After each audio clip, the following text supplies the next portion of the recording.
አንዳች አስገራሚ ክስተት ለመታደም የወጣ ሕዝብ ቅጠል የማይበጠስበት ዛፍ የማይቆረጥበት ወዩ የሆነ መሬት ላለፈው 600 ዓመታት ይህንን ያስተናገደ ስፍራ እርስ በርሱ የተጋመደ ታሪክን የሚናገር ዕድሜ ጠገብ ዋርካ በሳር የተሠራ የአባ ገዳዎች ቤተ መንግሥት ከእልፍኙ ስዘልቅ ውስጡ ባሕር ነው።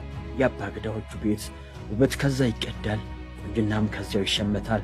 በጌጣጌጥ የተወረሰ ጸጉር ወዲያ የቆነጃጅቱ የአንገት ዳንስ ቀልብን ይሰርቃል። ወጣቶቹ እንደ ባህሉ ተጋምደው ይሃማ ይላሉ።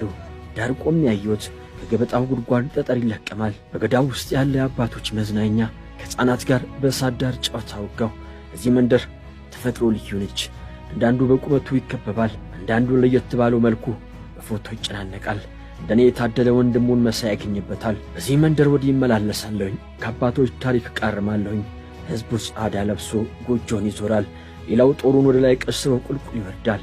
ባለስለታሙ ቀስተኛ ጋሻ አንጋቹ ሕዝብ እርጅና ያልገደበው ጎልቶ የሚሰማ ግርማ ሞገስ ያለው ድምፅ፣ የሕፃናት ታሪክ ለመውረስ ያላቸው ጽኑ ፍላጎት፣ የቅቤው የቡነቀላው ደግሞም የወተቱ ራስ ይጠመጠማል። እጅ በጌጣጌጥ ይደምቃል። የራስ ጸጉር ተላይቶ ሥርዓት ይፈጸማል። ባለጽማሞቹ አባቶች ምልክታቸው ከግንባራቸው ላይ ነው። ባለጭራዎቹ ዘመናዊ መሳይ ባለአገሮች ባለባዶ እግሮቹ በዚህ መንደር አለ። ሽበት ያልሸፈነው ዕውቀት፣ እርጅና ያልገደበው አስተውሎት፣ ዘመን ያልሻረውም ስልጣኔ፣ ዘመናዊነትም ያልበረዘው ማንነት፣ ሁሉም ለዚህ ታሪካዊ ቀን ወደዚህ ይከንፋል። ስንቁን ሰንቆ የሚፈጥን ጦረኛ፣ ለባህሉ እጅ የሚነሳ ወጣትነት፣ ለሰላም አያሌ ኪሎ ሜትሮችን የሚጓዙ እግሮች፣ መስመር ይዞ እንደ ክብሩ የሚተም ባለሰማያዊ ጥለቱ ነጭ ለባሹ ሕዝብ፣ ካሜራዎች የሚራወጡለት ሥርዓት፣ ፈረንጆቹን በፍቅሩ ማርኮ እዚሁ ያስቀረ ባለውብ ባህል ባለቤቱ ሕዝብ። የዚህ ሁሉ ትርኢት አስደናቂ ነገር አሁን ይጀምራል።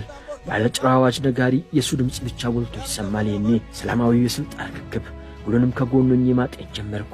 አስገራሚውን ትዕይንት ወዲህ ሥልጣን ተረካቢው ቀድሞ ወጥቷል። እርምጃው ያርምሞ ነው። ለምንም አይጣደፍም፣ ለሥልጣን አይዋከብም። ብቻው ለሥልጣን ተረካቢው ደጅ ይጠናል። ዓይኑን እያሸ ይዘገይም ሥልጣን አስረካቢውን በትዕግሥት ይጠብቃል። ሥልጣን አስረካቢው ብቅልና እያዜመ ቁልቁል ይወርዳል። አብሮ ሕግ ይወጣል፣ ሕግ ይረቃል። አደ ሲንቄዎች ለክብራቸው በዚህ ስፍራ አሉ። ሥልጣን ተረካቢውን አሻግሮ ያህል ሐዘን የማይነበበበት ሥልጣን አስረካቢ፣ ወንበር ያልሞቀው ሾመኛ፣ ዝና ያልወረረው አስተዋይ፣ አንቱታ ያልኮፈሰው ያልተዋረደ ክብር፣ እኔ ብቻ ንጉሥ ያላስባለው ዙፋን፣ ሴትን ያላገለለ ሥርዓት ምንጩ ከዚህ መንደር ብቻ ነው። ሰለጠነን የሚሉት እንኳን ያልደረሱበትን ቀድሞ የወጠን ሕዝብ እጄን በአፌ ጭኜ ከፊት እየሄድኩ አየሁት። አንዳች ቦታ ቁጭ ብዬም ተመለከትኩ። በሰፊው በር ወደ ውስጥ ዘለኩኝ። ያንን ቆሜ ያየሁ ያላንዳች ደም ያላንዳች ክፉ ቃል እንዴት ጨጓራውን አቃጥሎ ሳይሆን በደስታ በወተት አንጀቱን አርሶ ሥልጣን የሚያስረክብ ሕዝብ፣ መረጋገም ሳይሆን መመራረቅ ያለበት ሹምሽረት፣ የጉጂዎች የተራራው ላይ ትዕይንት፣ ዘመናትን ያስቆጠረው በውብ ድምፅ የታጀበው የጉጂዎቹ የዋርካው ስር ትንግርት።